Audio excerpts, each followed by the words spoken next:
Ensino médio recentemente e já estou casada. E estou grávida. Aqui está como tudo aconteceu.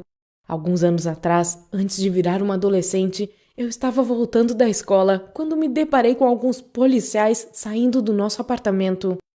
Minha mãe estava pálida e estava na cara que havia chorado muito. Aí eu soube que meu pai tinha sido atropelado por um ônibus e que havíamos perdido ele. O que eu posso dizer sobre isso? Claro, foi difícil pra caramba superar aquilo, tanto pra mim quanto pra minha mãe. Nós até começamos a dormir na mesma cama depois do acontecido, pois sempre tínhamos pesadelos nos quais perdíamos meu pai. E a mamãe disse que jamais conseguiria dormir naquele quarto sem ele. Quase todas as noites eu a ouvia chorar dentro do banheiro. Eu queria ajudá-la, animá-la um pouco, mas não sabia como. Nós levamos um mês ou um pouco mais para voltar a viver nossas vidas normalmente, mas aí percebi que tinha alguma coisa errada com a minha mãe. Ela começou a beber literalmente todos os dias. No começo, disse que estava fazendo aquilo para dormir melhor e acreditei nela. Mas um dia a encontrei dormindo despreocupada no meio da tarde, o que significava que ela estava faltando ao trabalho. A mesma situação se repetiu mais algumas vezes, até chegar ao ponto de ela ser demitida de 2 empregos diferentes em 5 ou 6 semanas.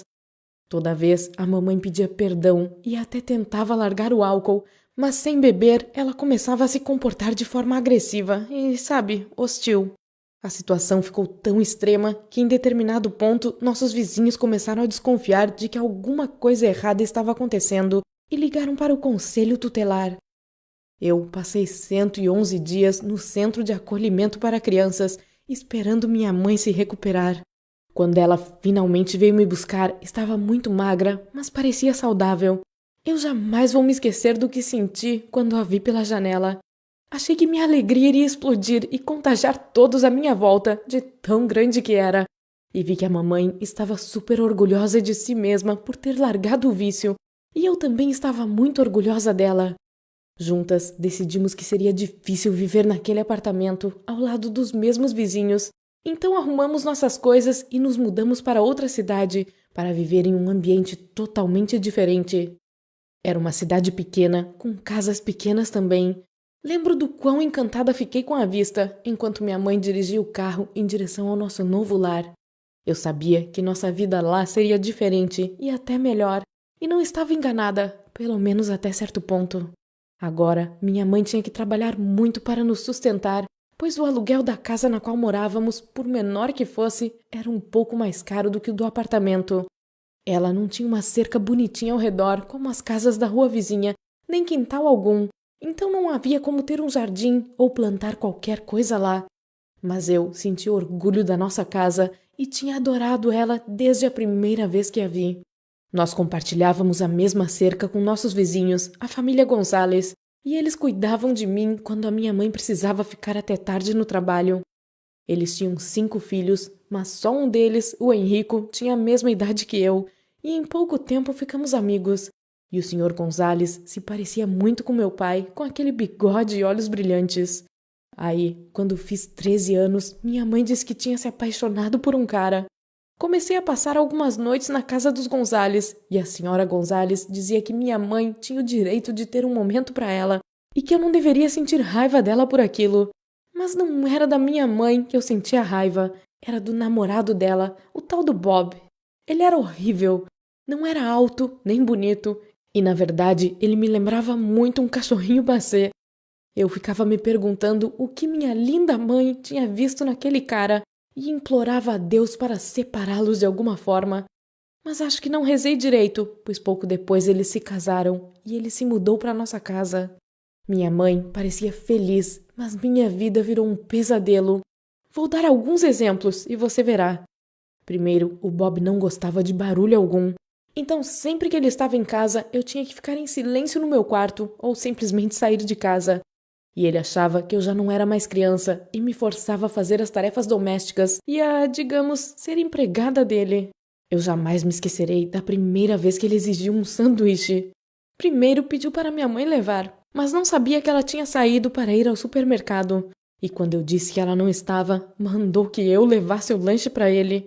Fiquei sem saber o que fazer, mas depois contei tudo para minha mãe. Ela disse que não tinha nada demais no fato de eu estar alimentando meu padrasto, e eu até poderia ter concordado com ela se isso não tivesse acontecido várias outras vezes. Sabe, eu amo a minha mãe e sempre achei que ela merecia ser feliz. Mas desta vez eu duvidava que esse canalha do Bob fosse o príncipe encantado dela. Tentei conversar com a mamãe sobre isso, mas ela tinha certeza de que estava apaixonada. E aí, depois de um tempo, me disse que estava grávida. Fiquei empolgada com a notícia, pois sempre olhei para a família grande do meu amigo Henrico e pensava que gostaria de ter uma família assim algum dia. Mas o Bob estava longe de se tornar um pai feliz. Dia após dia, ele ficava cada vez mais irritado e sombrio.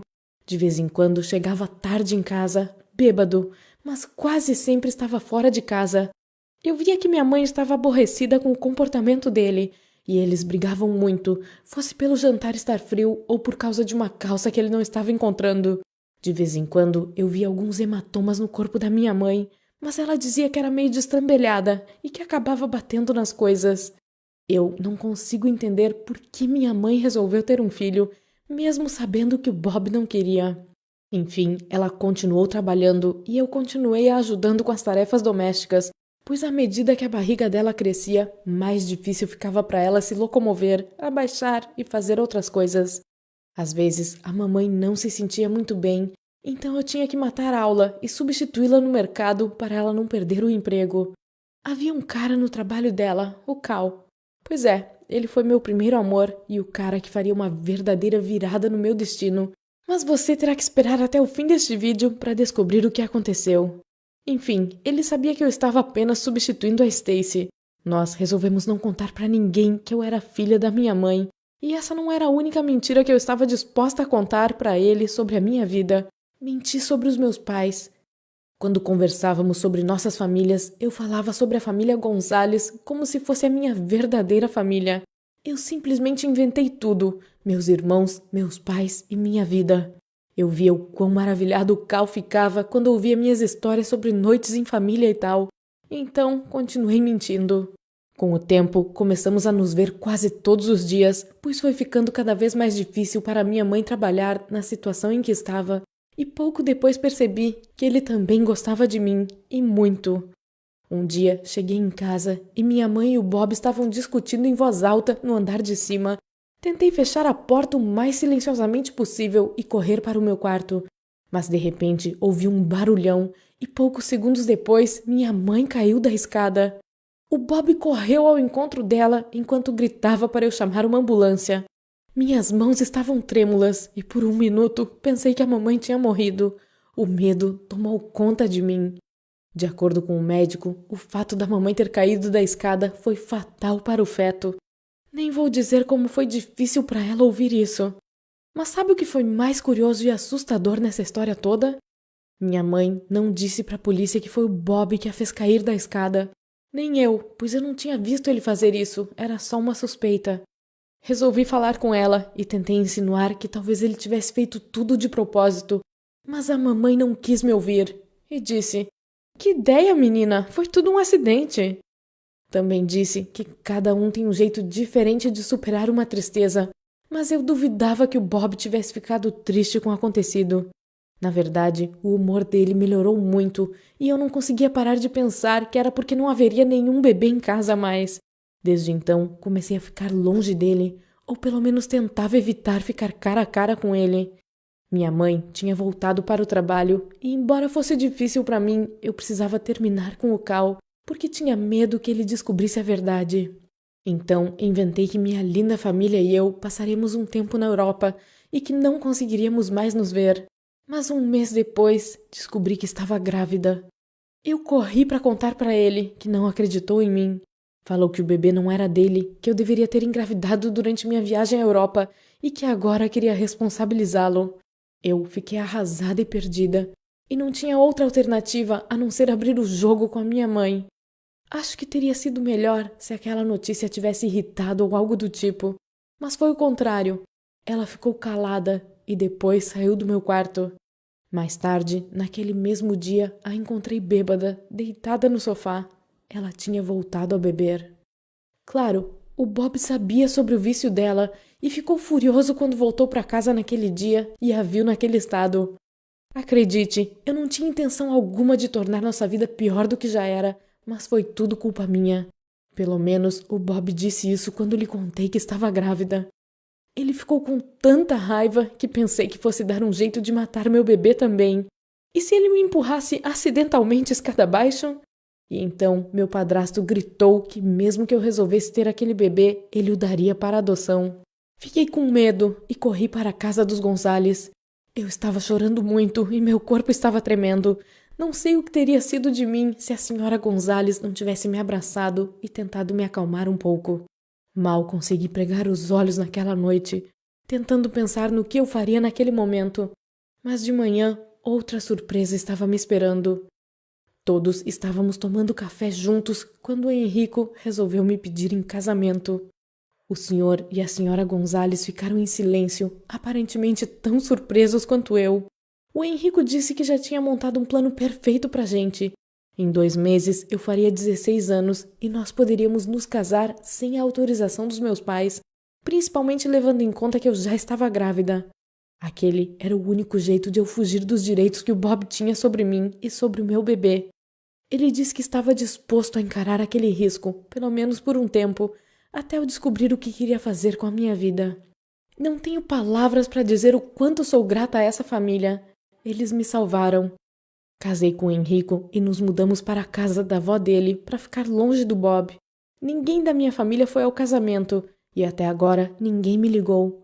Pelo visto, a vida deles não mudou muito desde que fui embora. O que você acha? Será que depois do nascimento do meu bebê, minha mãe vai me visitar? Sinto muita saudade dela, apesar de tudo. Compartilhe sua opinião nos comentários.